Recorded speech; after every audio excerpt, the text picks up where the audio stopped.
Protest the G20 back at the G20 Summit weekend here in Toronto. Sure. Hi, my name is Derek Sobral. I am a local resident of Toronto, and I wanted to see what was happening in the city. So I ended up walking downtown Toronto, and I got ID checked before the G20 Summit began.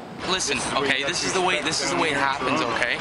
If you don't identify yourself to me, then under that act, I'm gonna have to arrest you. Arrest me for not showing ID? That's right. So I need to see your ID right now. So what if I came out right now and if I didn't have ID? Like, look at these people that are walking by us at the same time that you're asking me for ID. Listen. Yeah, because I'm taking a picture of what's going on while the cameras are on us, the public. But we can't film see what's going on. I've explained it to you already. So these people are walking by. Do you guys have ID? You're all supposed to have ID to show the police. They're going to arrest me for not showing ID. I need your ID. I can show you my ID, yes. Okay, then show it. But I refuse to, and you're forcing me from my own free will to show ID. Under duress. Under duress. Here, hold this. So I want to document this stuff. This is out of hand. Of course I can show ID, but I refuse to.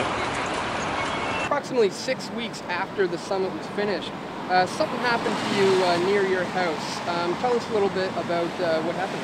Well, I heard about Queen's Park, and there was a $45 million lawsuit being taken place, and I live in Toronto, so I thought I'd walk up there and just find out what was happening.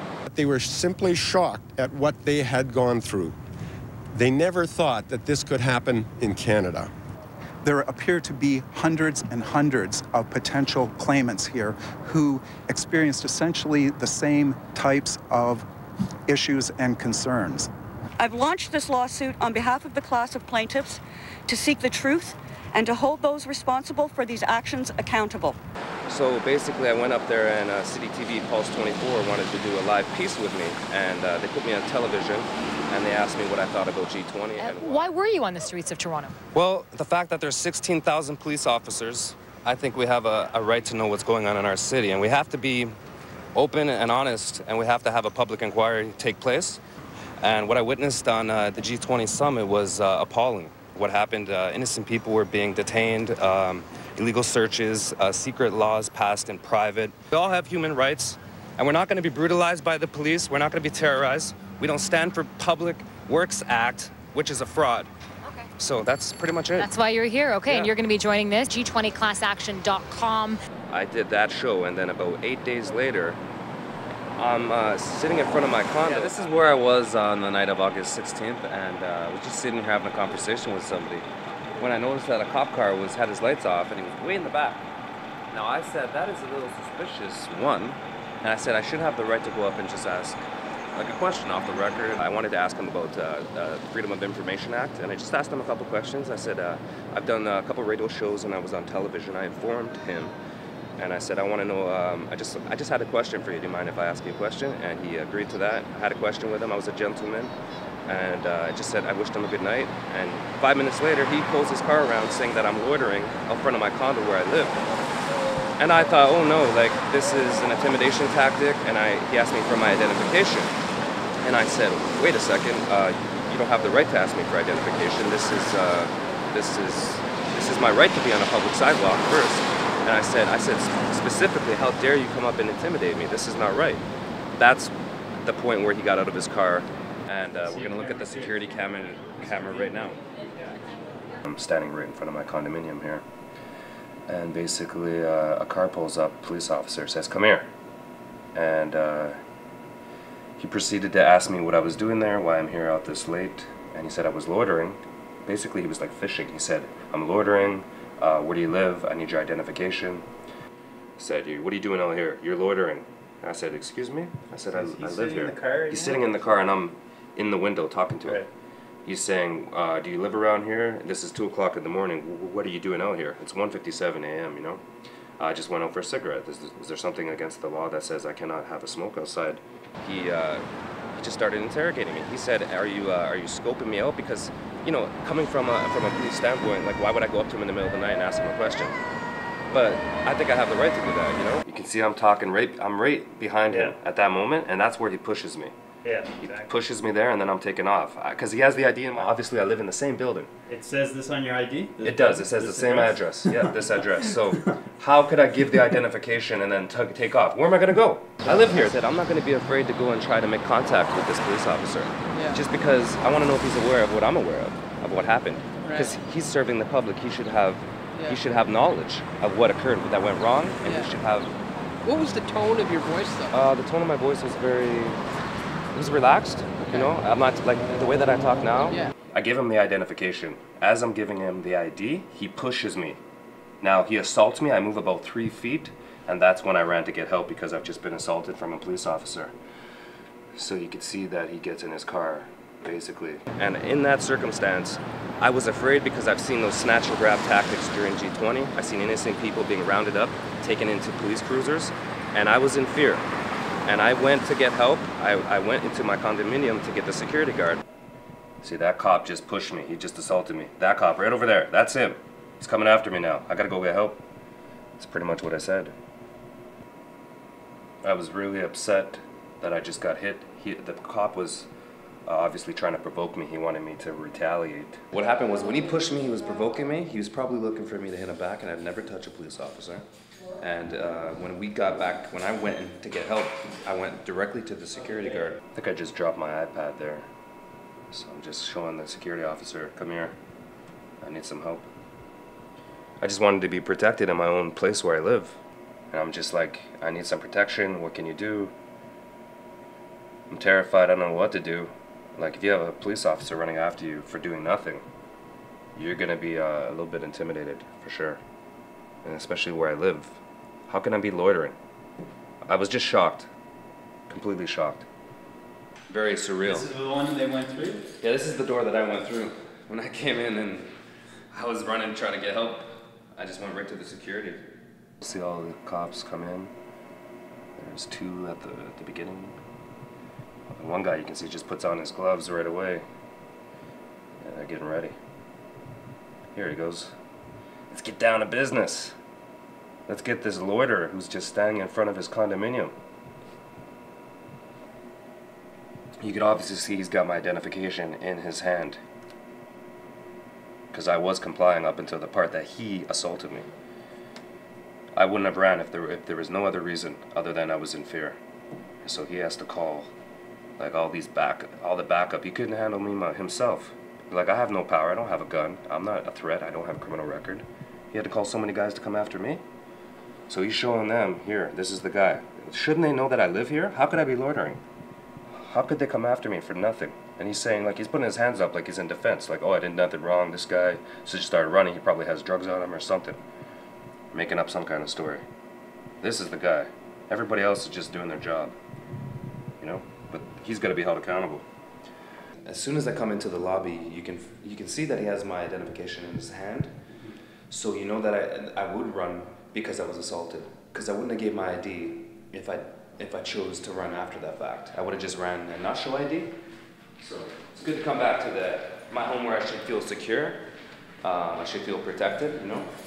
Shouldn't feel intimidated and have 12 cops run after me. You know, that's the most intimidating thing that ever happened in my life. I'm looking for a place to kind of hide, in all honesty. You can see the cops come in here. Some of them start running, because I'm getting in the back of the condo here. I was looking for a place to get out of here. I'm like, cops are after me for doing nothing. I didn't break the law. I'm like, this is like unbelievable. So I ended up hopping the fence here, and then all the cops come out here. And they start hopping the fences, chasing me. I saw in the footage you were hopping a fence, and that's when, around the time when the cruiser came up, 11 or 12 guys surrounded you and appeared to slam you down on the hood of the car. Describe what it was like dealing with those officers at that time. Emotionally wise, I've never gone through that in my life. I've only seen like cops on TV, you know, the TV show where they just do like chases after suspects that are real criminals. And I was just really intimidated. I was scared. I didn't know why I was being harassed. I did show identification and then I got assaulted. So I have the right to try to seek help in self-defense. You know, try to get a security guard and to say, hey, please help me. Because I don't know what he's gonna do next. I don't know if he's just gonna handcuff me and arrest me for nothing. I was terrified by 12 cops. That's when all the cops come out of the woodworks. I'm asking, have I been arrested? What did I do wrong? I got assaulted from one of your police officers. And I'm just overwhelmingly intimidated at the presence, how they would have to have 12 on me. And where I live, my own condominium, I have freedom, I got rights, you know? And they're taking this away and they start pushing me up against the cruiser, illegally searching my telephone, I have a cell phone and my iPad. They're going through my videos, they're going through my information, bending up my wrist with a lot of force. And I just said, hey, can I speak to a lawyer? Why am I being held? And they basically said I was being under investigation. They searched me illegally. They started making derogatory statements against me. They said that I was a drug addict, that I'm an alcoholic, and that I should be in a mental institution, okay? These are statements strictly made for intimidation. Now, I think it has a lot to do that I was in the public view, okay? That I was on TV talking about the $45 million lawsuit. I think I should stand for my rights, and I should be able to speak in public, and I should document it, you know? So when those cops came after me, they detained me. They said I was under investigation. I told them that I just got assaulted by one of the police officers, and I'm scared because there's 12 of you. It was such an overwhelming use of power. How many cops would it take to go after somebody walking on the sidewalk? 12 of them, essentially here, in this case. I mean, if I was a known criminal and I had some kind of background or some kind of criminal record with a history, I could understand this, but I have absolutely no criminal record. I've never committed a crime. I'm not a criminal. I don't like to be treated like this because I have freedom of speech, and I've been talking about what happened during G20, and I believe this is very coincidental. They're here serving us. You know, they're here to protect the public. And I was attacked, I was assaulted. They ID'd me, I gave the identification, and then I ran to get help after I was assaulted. They illegally detained me, searched my belongings, and then essentially they let me go because I didn't commit a crime, so it just justifies what I was doing. I didn't do anything wrong. What are they saying to you? They're making derogatory statements such as I'm under the influence of drugs. They just started making these statements. You're on drugs, aren't you? You're an alcoholic. And then they made statements to the security guard that I should be in a psych ward because I'm mentally unstable. They were making all types of derogatory statements against me while he's being searched. They didn't give me any reason. I said, can I speak to a lawyer? And they just said, shut up. And they actually have your iPad open? They got my iPad, yeah, they're going through my iPad. They're going through my telephone calls. Just an invasion of privacy. And you're just in shock, and you don't say anything because you're scared, one. So you just want it to be over with and you want to go back to your home, where you live. What's up with this black car, too? It looks like an undercover car, yeah. They might have been scoping me out. 2 months after G20. This looks like a reenactment of the Ontario Public Works Act, where one, they ID'd me, and then they were threatening me, they were intimidating me. How can you ID me for standing on the sidewalk where I live and say I'm loitering? They didn't cuff me, because then I would have been under arrest. It looks like your hands were behind your back. Yeah, so basically they're telling me to get my stuff and get out of here. So I'm free at this point. I'm told I can go home. And I said it's unnecessary that you guys did this to me. I'm shocked.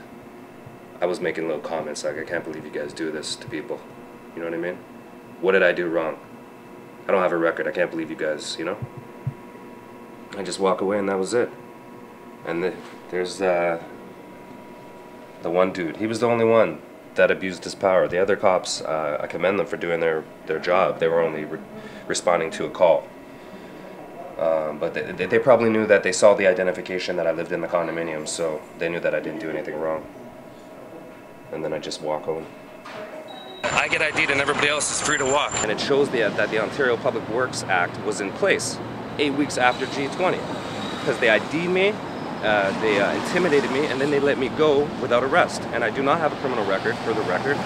I've never committed a crime, but I believe I have freedom of speech, and that's all I have in this world.